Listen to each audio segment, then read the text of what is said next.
বাংলা নাটকের দর্শকদের জন্য আবারও আসছে নতুন একটি চমকপ্রদ প্রজেক্ট, মাইনকার চিপায়। নির্মাতা রায়হান মাহমুদের নির্মাণে এই নাটকটি ইতিমধ্যে দর্শকদের মধ্যে কৌতূহল তৈরি করেছে।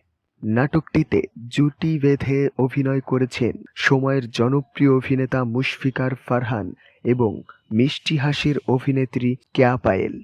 এই জুটিকে ঘিরে দর্শকদের প্রত্যাশা বরাবরই বেশি, আর এবারও তার ব্যতিক্রম হচ্ছে না।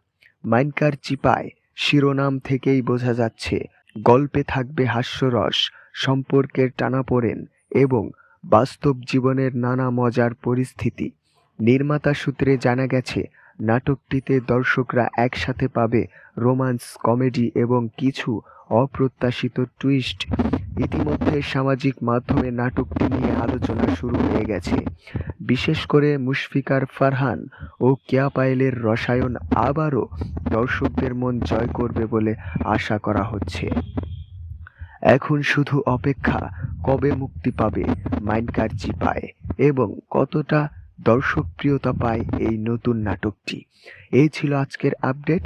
এমন নতুন নতুন নাটক, সিনেমা সম্পর্কে আপডেট পেতে আমাদের চ্যানেলটির সাথেই থাকুন।